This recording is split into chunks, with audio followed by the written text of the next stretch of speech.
Hi coaches, Lee Dunn here with another Game of the Week video for you. We're looking at a 2v1 to 2v2 small-sided games. We'll start with the size of the fields, probably 20 by about 30. Again, dependent on your players. Younger players, you may take 5 or 10 yards off, depending on their ability too. Older players, more skillful players, you could play in a bit more space, but then also you could play a little smaller to challenge their touch. So I want to highlight some of the starting points. Set 2 yellow pointy cones on both sides of the game here. This is going to be our offside line, but it's also going to be our starting point of reference for our defenders. We get them up away from the goal, get them in pressure really quickly on the players with the ball. It makes it a little more realistic. As soon as they get the ball, they're immediately under pressure. Looking for a coaching position again. If there's 2 fields running like this, then you may find yourself in between the 2 fields, so you're set up in a good position to be able to see both. I prefer this end of coaching, so you can see as the play develops moving forwards. You could find yourself back here later on, depending on how your players are doing, especially if we're looking at the right hand side of the field, where you may be checking on the players' movement too.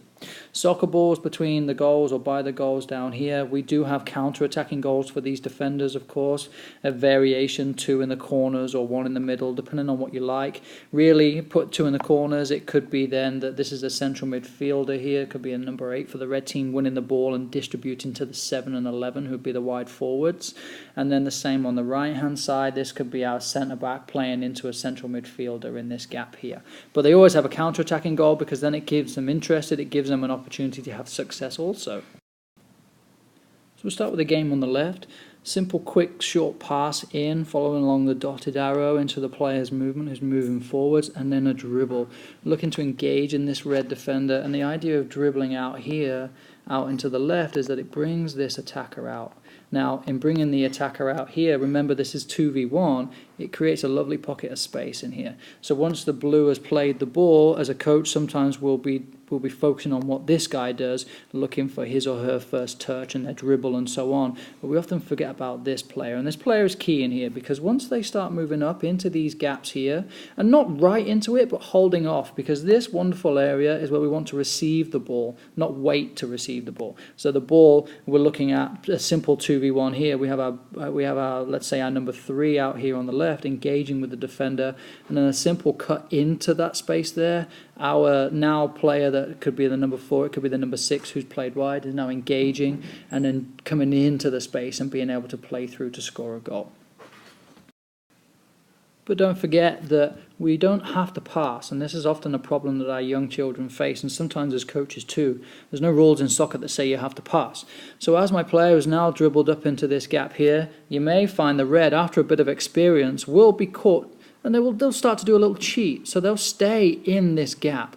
And the perfect thing for our players, if we've worked on all of our previous games of the weeks, we know that we have skills to exploit this space. And they only need an element of space, just a yard, and then the goal is there to score. Ultimately, we're still scoring goals. We're still trying to finish in a game. This could well be a real goal, but it could also be a through ball. It could be some kind of splitting pass or into one of our players' feet. So the objective is to always score in this game. So our players have decisions. They can pass if the red comes and engages here, but if the red decides to stay in this space here, now my player who's got the ball, I'm developing clever players who can then make a decision whether they're going to beat the player or not. I then add in, if I want to challenge my players a little further, my red player out here. Now he's inactive right now, but when blue gets the ball down here, we can start a little timer. If we want to play with a bit of speed, we can add in a timer of 5, 6, 7 seconds, whatever it may be, to then give them this time and speed to then go and score. And if they don't score within that time, or if they still maintain possession because they're going sideways and not going forwards, this additional pressure could come in and start building on them. So it ends up in a 2v2. It also gives this red player a bit of motivation to delay. So whilst we're working on the 2, because we have a 2v1 advantage, we're still giving our red player a reward, and it keeps them engaged, as it is with them scoring goals. Now they're going to have a second player come in. I also like to have this second player come in as soon as my red player in here wins the ball. So we have an element of transition too, just like a real game. It also keeps this player engaged. If you tell a player that they're on the sideline and they're waiting for their go, they're soon going to lose interest, they're soon not going to have fun, when actually they're key in this game, because the moment we win the ball, as in we, the red team, we should all be transitioning to attack. We'll have a quick look at the right-hand side of the field too. looking in here in receiving the ball with pressure on our back. Our red is already in here. We're using the yellow guideline as the cones to make sure the players are starting nice and high and realistic. And we're working on the movement of our blue player. My favorite thing, whether I'm playing 7v7 or 9v9, is to play with a target man, our number 9, playing into their feet. So this is my favorite way of playing, and I do this a lot with my players. So I start with who down here would be like a number 8 or a number 6, typically having the ball. If you really wanted to go further, you could say you've got a number 4 who's playing a bigger, deeper pass, and then you could expand this field perhaps to about 40 yards or so. But the ball being played in, now we're checking on this number 9's movement.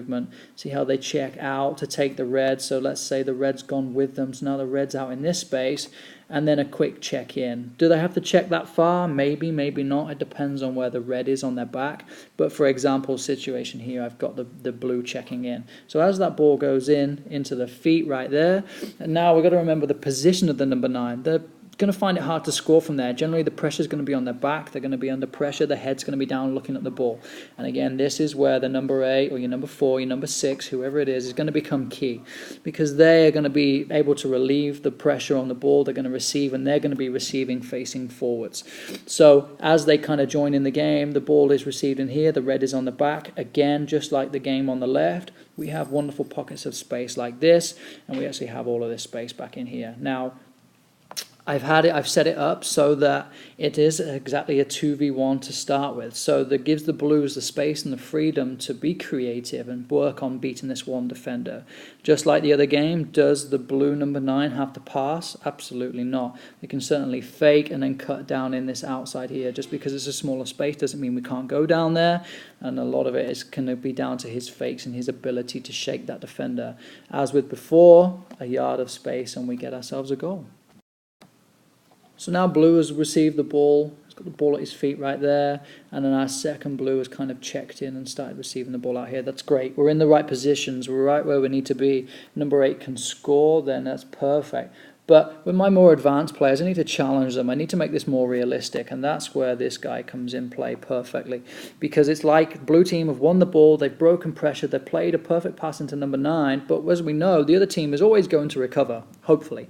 And that's where this player checks in, and we give them, again, a time limit or a touch limit. Let's say there are 2 ways you could play this. We could play for 5 seconds, and then this red can check in. Now, if the blues are quick enough, then they're easily going to beat that time frame, and so this red, you might find, start losing interest because it's unrealistic for them to get back.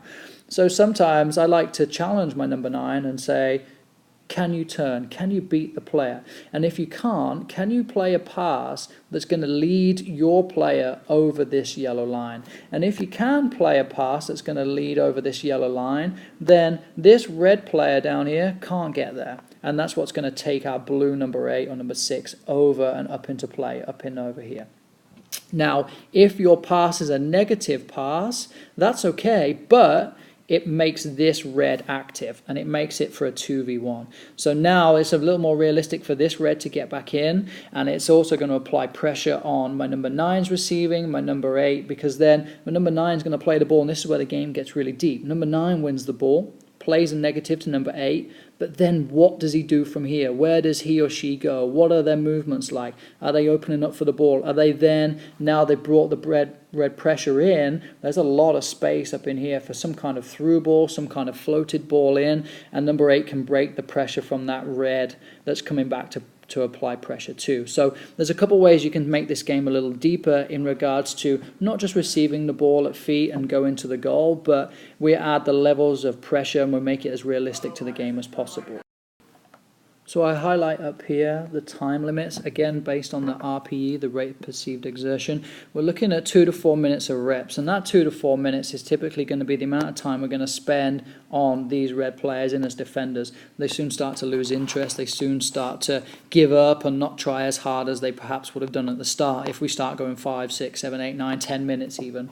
So a couple minutes with our younger players, up to 4 minutes for our older players, and again depending on the week too, we might be looking on a a practice like this on perhaps a Wednesday, we could be looking at 6 to 8 on the RPE. So we're challenging them. It's pretty hard. We don't have much to save our energy for, and this will give us time to recover, ready for the weekend. But if you do practice on a Friday, then and we're saving their energy because they're a little older or a little more advanced, then we might be looking perhaps for a 5 to 6 or maybe even a 7. So it's a little hard for them, and we can work at perhaps like a 2-minute window there. But if we want to work a little harder for our younger players, or we're in the middle of the week, then we could be looking for the 3 to 4 minute mark. And again, we use these 1 to 2 minute gaps in between for coaching. We use them for talking about patterns of play. So if our number 9 checks in here, what does our number 8 do? Where does he move? What could the number 9 do with the ball? So we use this minute or 2 minute of active recovery. So it's not just 1 or 2 minutes, okay, go sit down and talk about school. It's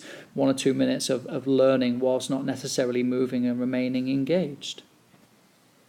So that concludes the Game of the Week video on our 2v1s and 2v2s. There's goals, there's plenty of balls, and we're trying to make it as realistic as possible, hence the added pressure from a 2v1 to a 2v2. If you look at any 2v1 opportunities in a game, they typically only last for up to 5 seconds, if that, at the highest levels. So really trying to make it as realistic as possible. And I find adding that pressure soon stops this second player dawdling when they get the ball, soon keeps them on their toes and engaged in the game, which is what we want for success, to be able to carry it over into our real life situations on a Saturday or a Sunday. So if you have any questions on this, definitely drop me an email, fire away on your questions. I'd love to help out, but keep it as realistic as possible, keep changing that defender, and keep challenging these players to be creative. They don't have to pass all the time. They have skills that we've worked on that we can develop, and we can encourage them to use. This type of situation of playing for between 2 and 4 minutes should give them plenty of opportunity to touch the ball, to make mistakes, and to learn from those mistakes. You find yourself in a wonderful coaching position like this in the middle, then you're able to impact both teams and use those 1 to 2 minute water breaks for active recovery and coaching, and you'll find a lot of success in small practices like this. Thanks and enjoy.